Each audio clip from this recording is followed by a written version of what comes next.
Ya, hari ini kita akan mempersiapkan ASAT IPA kelas 8 ya. Yuk kita langsung mulai saja. Yang pertama, gelombang bunyi merambat paling cepat dalam medium apa? Paling cepat itu di medium zat padat ya. Medium zat padat. Kenapa? Karena di bagian zat padat tuh bisa mencapai sekitar 5000 meter per second. Kalau udara itu sekitar 340 meter per second, kalau di air itu 1500-an ya. Oke, kita ke nomor 2. Tuliskan 4 karakteristik gelombang bunyi. Yang pertama, gelombang bunyi itu dia berasal dari sumber getaran. Berasal dari sebuah benda yang bergetar atau sumber getar. Kemudian gelombang bunyi itu juga butuh medium ya. Perlu medium. Gelombang bunyi itu juga merupakan gelombang longitudinal. Kemudian dia juga bisa dipantulkan. Apakah bunyi-bunyi yang dapat didengar oleh manusia? Oh, maksudnya gini. Apakah bunyi-bunyi berikut dapat didengar oleh manusia? Buktikan dengan hitungan. Di sini yang kita perlu tahu adalah frekuensi bunyi yang audiosonik atau yang bisa didengar oleh manusia itu berkisar antara 20 Hz sampai dengan 20.000 Hz. Kalau gitu kita cari satu persatu ya. Berarti apa rumusnya? Frekuensi adalah jumlah getaran dibagi dengan waktu. Berarti frekuensi yang pertama itu adalah N-nya jumlah getarannya 300, waktunya 60 second. Harus second ya. Berarti 5 Hz. Berarti dia tidak bisa didengar manusia. Frekuensi yang kedua berarti 75 dibagi 3 second, 25 Hz. Dia masuk ke golongan audiosonik. Masuk ya. Yang ini kelihatan 15 bagi 1, 15. Berarti dia di bawah 20 Hz, tidak bisa didengar. Yang frekuensi 3 adalah 20.000 dibagi dengan 1 menit 40 second. Berarti 1 menit itu 60 second ditambah 40 second, total 100 ya. 100 second. Coret di sini berarti 200 Hz. Tentu saja ini masuk ke audio sonik, jadi ini bisa didengar. Dari sini sudah bisa terjawab. Apa perbedaan dari dua bunyi di atas? Kalau kita lihat, batasnya ini sama ya. Kelihatan sama batasnya ya. Yang beda hanya tingginya. Berarti di sini amplitudonya itu yang ini, tingginya ini. Amplitudo gelombang 2 itu lebih besar daripada amplitudo gelombang 1. Nah, kalau amplitudo itu terkait dengan keras atau keras atau lemahnya bunyi. Berarti ini lebih keras nih. Bunyinya lebih keras. Kalau bunyinya lebih tinggi itu lebih keriting ya. Jadi kalau misalnya bunyi lebih tinggi itu gimana? Misalnya ini segini, dalam posisi yang sama ininya lebih banyak. Nah, kurang lebih kayak gitu ya gambarnya. Sorry agak jelek. Bukan agak jelek, jelek. Nomor berikutnya, waktu yang dibutuhkan gelombang sonar kapal untuk dikirim sampai diterima kembali adalah 6 second. Jika cepat rambat bunyi dalam air adalah 1400 meter per second, maka kedalaman objek, tentu saja ini pakai rumus D sama dengan V kali T bagi 2. Cepat rambat bunyi kali waktu dibagi 2. Kenapa dibagi 2? Karena terjadi pemantulan. Jadi jalannya 2 kali, pergi dan pulang. 1400 meter per second dikalikan 6 second dibagi 2. Ini aja yang dibagi 2 dapat 700 ya. Nah, 7 kali 6 itu 42, tinggal nambah 00, ketemunya 4200 meter. Nomor 6, seorang anak membunyikan peluit di antara dua tebing, mendengar dua bunyi pantul. Bunyi pantul pertama terdengar 1 second setelah anak selesai meniup peluit, sedangkan bunyi pantul kedua terdengar 1,5 second setelah bunyi peluit asli. Jadi semuanya dibandingin dengan bunyi asli, jadi kita tidak perlu menambahkan apapun, tinggal dipakai saja. Jika cepat lambat bunyi saat itu 330 meter per second, hitung jarak antara, ini typo ya, antara dua tebing. Langsung aja ya, sama dengan di atas, bedanya V kali T per 2. T nya ini adalah T gabungan ya, 330 meter per second dikalikan hasil jumlah dari pantulan pertama ditambah pantulan yang waktu pantulan yang kedua gitu, dibagi 2. Oke, 330 bagi 2 aja dulu. Berarti berapa ini? 165 ya. 165 dikalikan 2,5. Ini meter per second, ininya second, dan hasilnya adalah 412,5 meter. Jadi hasilnya 412,5 meter ya. Nomor 7, gambarkan sketsa sinar-sinar istimewa pada cermin cekung. Oke, sketsa ya. Ini jadi saya nggak akan rapi-rapi aja. Yang penting prinsipnya. Yang pertama, kalau ini fokus, sinar datang sejajar sumbu utama, dia harus lewat fokus gitu ya. Sorry nggak pakai penggaris ya, biar cepet. Yang kedua, ini cermin cekungnya lagi. Kalau lewat fokus, sinarnya lewat fokus, dia dipantulinnya sejajar sumbu utama. Yang terakhir, kalau dia lewat 2 kali fokus, nah kadang ditulisnya P, kadang ditulisnya M, sama aja. Pokoknya kalau dia lewat sana, itu dia dipantulkan melalui jalur yang sama. Kayak gitu aja prinsipnya.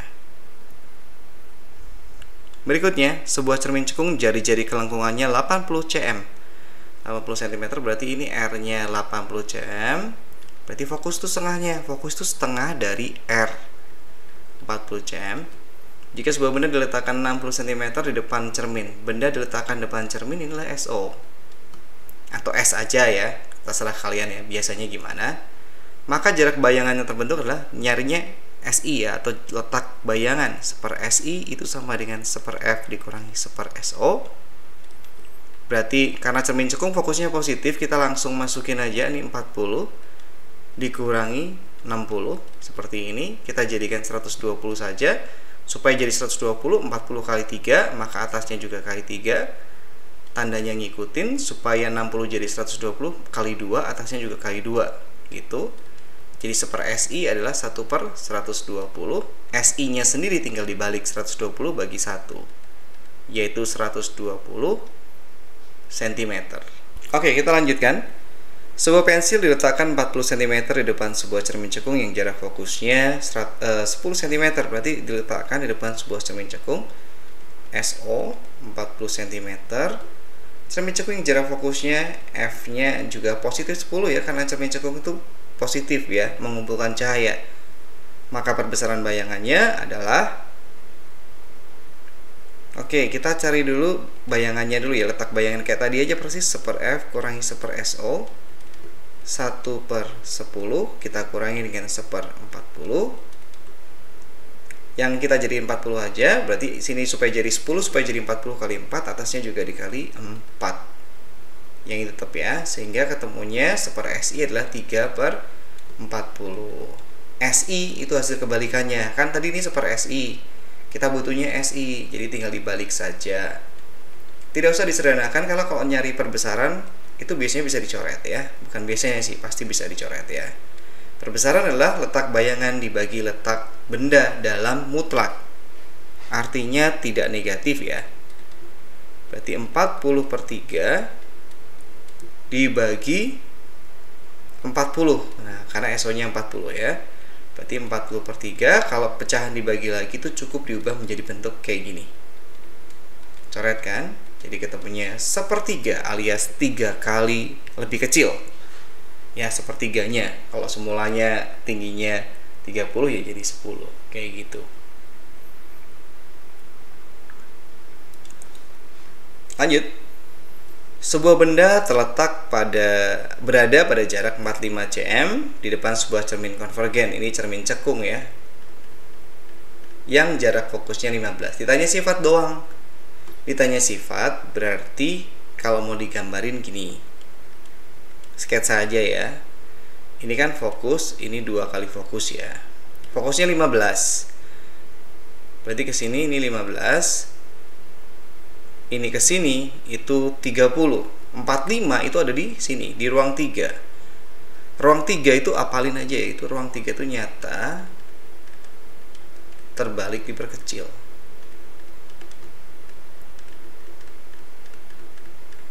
Ya. Di video-video yang lama saya sudah sering ya ngajarin untuk ngapalin ruang 1 2 3 gitu ya. Ya kita ingat-ingat lagi aja ya, karena ini nanti berlaku juga untuk lensa cembung ya. Saya tulis 2F aja ya. Ruang 1, ruang 2, ruang 3. Dulu ngapalinnya gini. Pakai lagu itu loh, satu-satu tuh ya. Ruang 1 tegak diperbesar, artinya maya tegak diperbesar, karena tegak itu pasti maya ya. Ruang 2 terbalik diperbesar, berarti nyata terbalik diperbesar. Ruang 3 terbalik diperkecil, maksudnya nyata terbalik diperkecil. Di F nggak ada, karena sejajar kan. 2F sama besar, maksudnya nyata terbalik sama besar. Ya, kita lanjut ke nomor berikutnya. Di depan sebuah cermin cembung yang jarak fokusnya 5 cm, diletakkan benda pada jarak 15 cm dari cermin. Sifat bayangan. Nah, sifat bayangan di depan cermin cembung itu apalan aja. Gak usah dihitung-hitung atau disketsa. Pasti maya. Kalau maya pasti tegak dan dia diperkecil. Oke, nomor 12. Apa yang dimaksud dengan jarak fokus lensa cembung? Boleh dijawab dengan gambar. Sebenarnya jarak fokus lensa itu ya udah deh, pakai gambar aja ya. Jadi kalau ada sinar sejajar, misalnya dari sinar matahari, dia nanti akan terkumpul di satu titik kumpul ini. Dan jarak dari lensa ke titik itu, itulah yang namanya jarak fokus. Nah, gitu aja.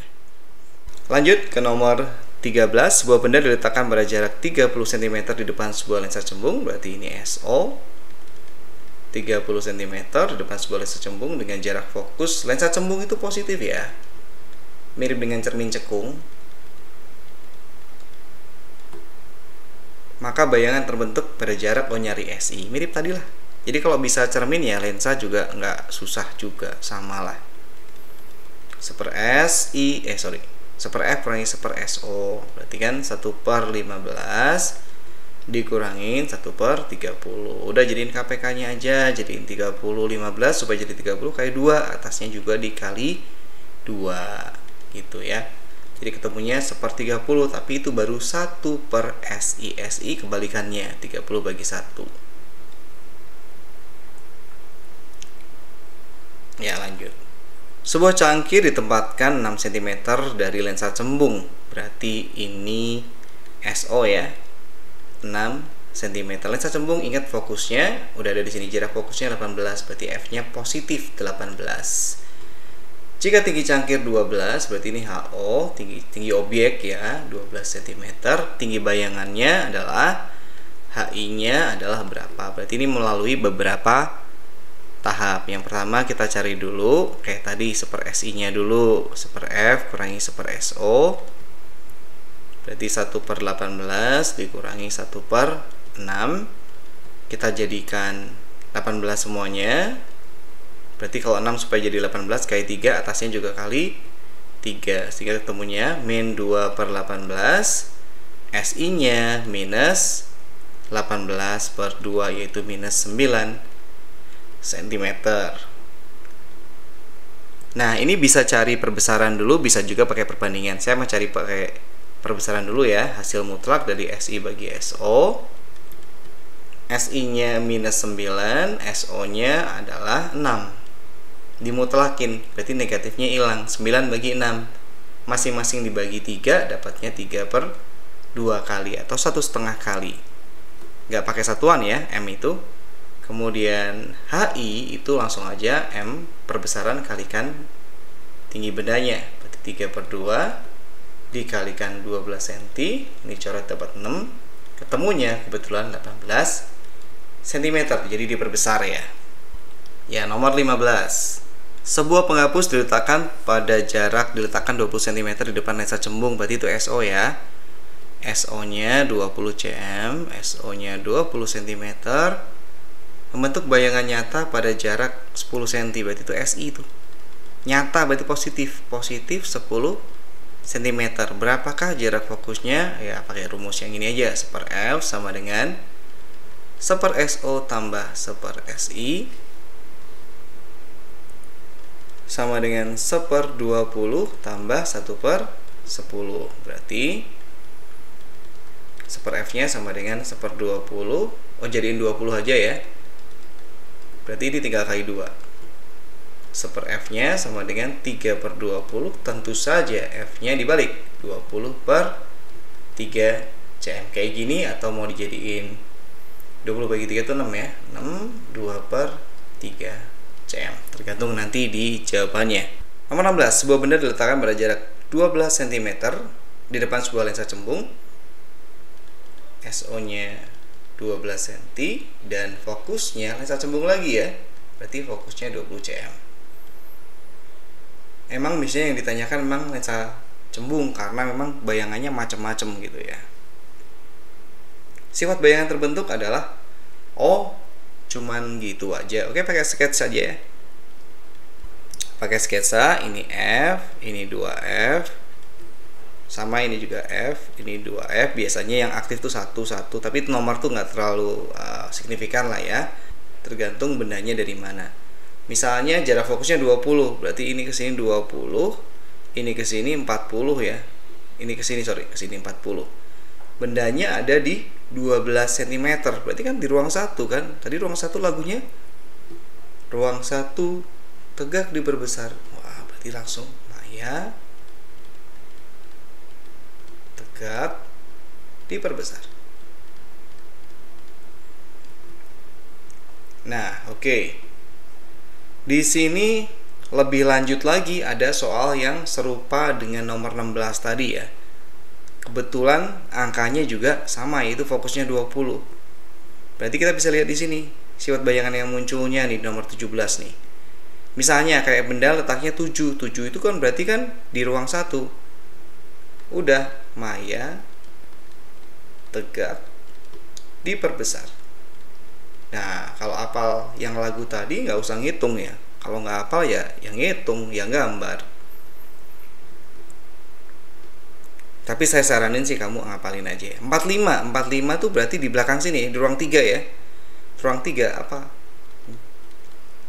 Ruang 3 terbalik diperkecil. Oh ya, nadanya salah sih. Harusnya apa sih?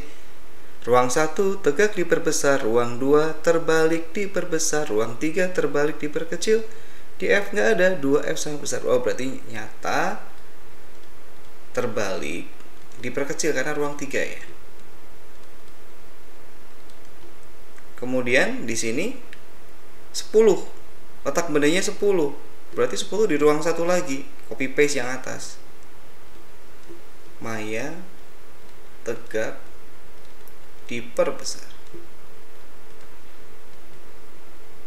Kemudian 25 kalau sini 20, 25 berarti di ruang 2 ya. Ruang 2 itu terbalik diperbesar. Terbalik itu pasti nyata. Nyata terbalik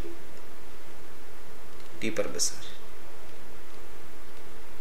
Oke, kemudian masih sama 15 itu berarti ruang 1 ya. Nomor 18, tuliskan 3 kondisi penderita rabun dekat. Rabun dekat tuh tidak bisa melihat dekat dengan baik, tidak bisa melihat dekat dengan baik. Misalnya membaca ya, dengan jelas ya maksudnya. Kemudian dia punya titik dekat mata atau puntum proksimumnya dia itu pasti lebih besar, bukan sama dengan ya, lebih besar dari normal. Normalnya itu 25 sampai 30 cm. Ya, gitu ya. Pokoknya lebih besar dari normal. Normal yang dianggap normal berapa? 25 sampai 30 cm. Kemudian dia gimana sifatnya? Kalau digambarin sih lebih jelas ya. Misalkan di bola mata dari samping, dia lihat benda yang dekat, itu bayangan harusnya nyampe di retina, tapi dia bablas.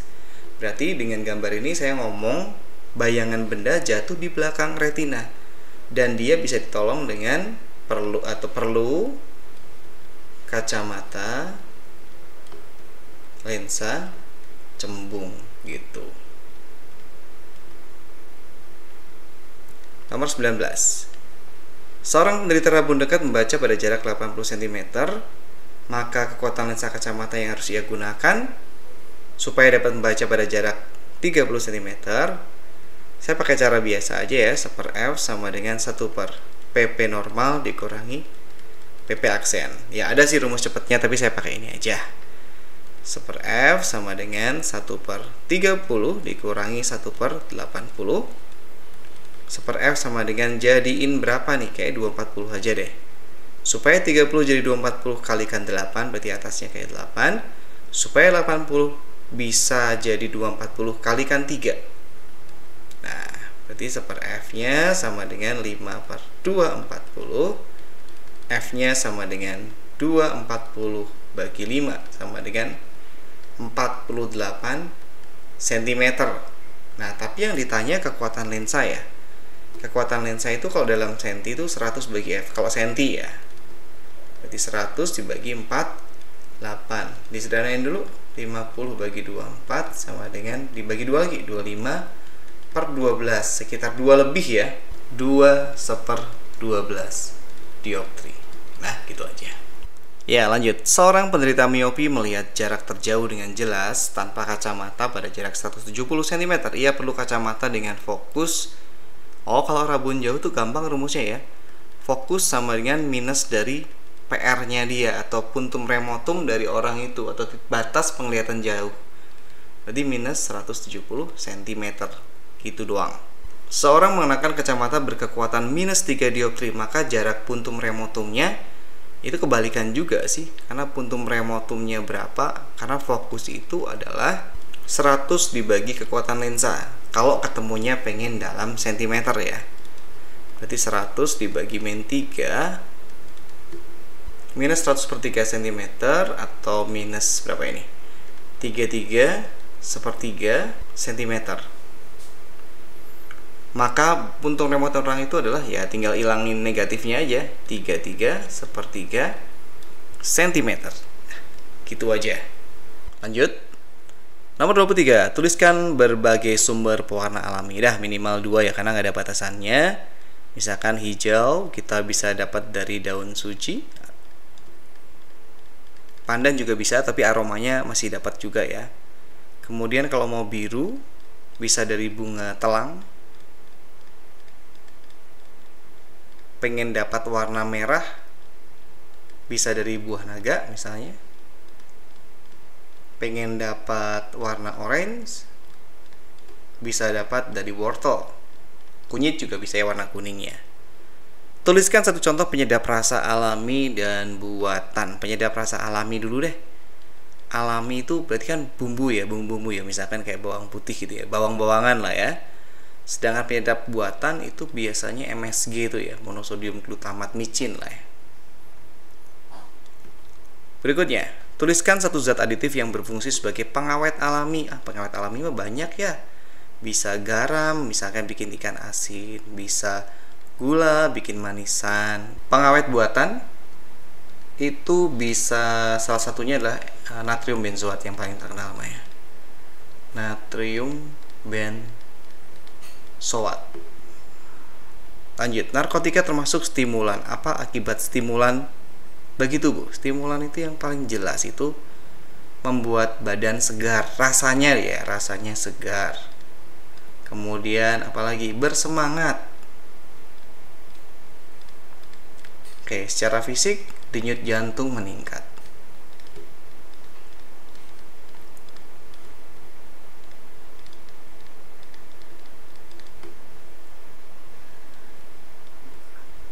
Dua contoh narkotika termasuk halusinogen yang paling gampang itu ganja dan LSD ya. Lupa singkatannya, sorry. Organ yang berupa rongga pertigaan yang menghubungkan rongga hidung, saluran pernafasan dan saluran pencernaan adalah faring. Pertukaran gas pada proses pernafasan eksternal terjadi di alveolus. Soalnya kalau internal itu terjadi pada jaringan dan sel tubuh ya, atau sel dan jaringan tubuh lebih tepatnya.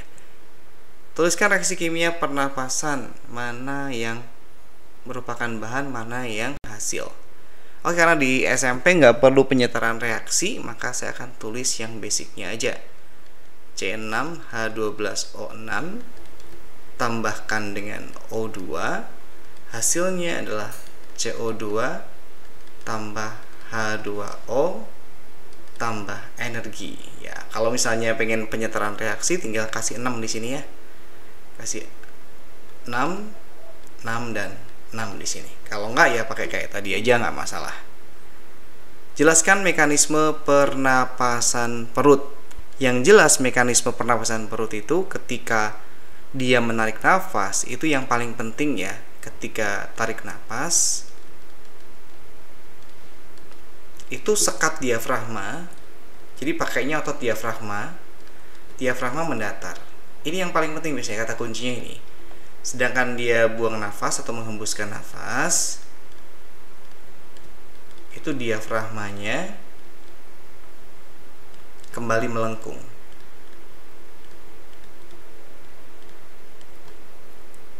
Berapakah volume udara pernapasan berikut? Tidal itu 500 ml ya. Saya pakai mililiter aja ya. Komplementer itu 1500 ml, residu itu 1000.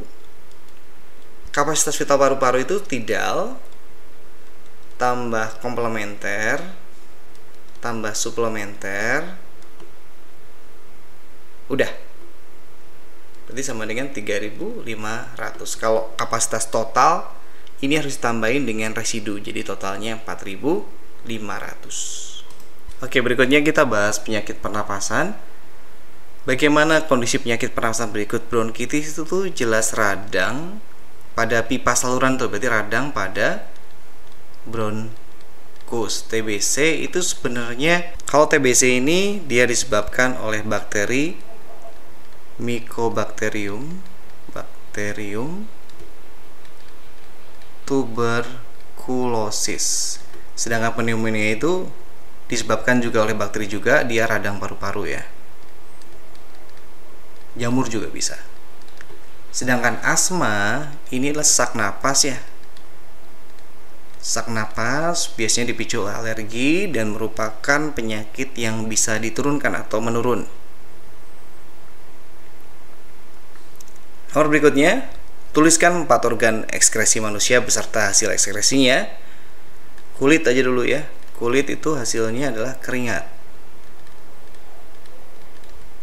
Kemudian ginjal, hasilnya adalah urin.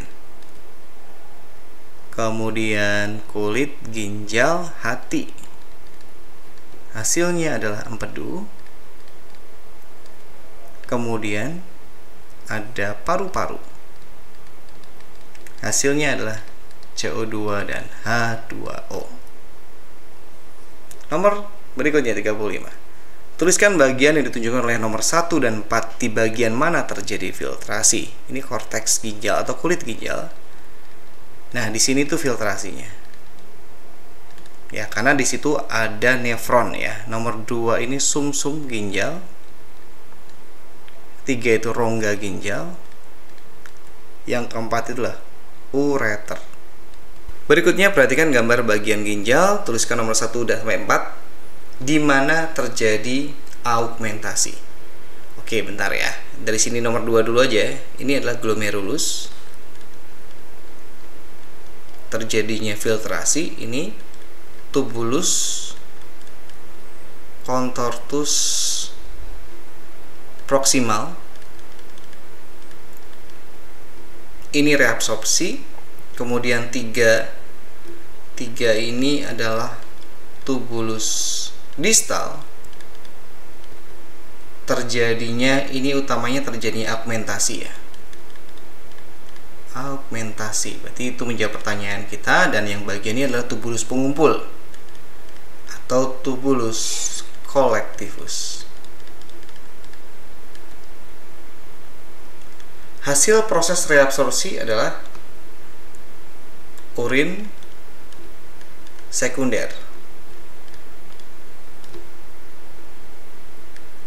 Tuliskan bagian tunjukkan nomor 1 sampai 4. 1 jelas ginjal, 2 ini ureter, 3 ini kandung kemih, 4 ini adalah uretra. Perhatikan gambar penampang kulit di bawah. Tuliskan bagian ditunjuk oleh 2, 3, 6, dan 7. 2 ini epidermis ya. 3 ini dermis. 6 itu berarti bagian sini itu kelenjar keringat yang sampai sini ya. Kemudian yang dekat dengan rambut ini nomor 6 kelenjar minyak.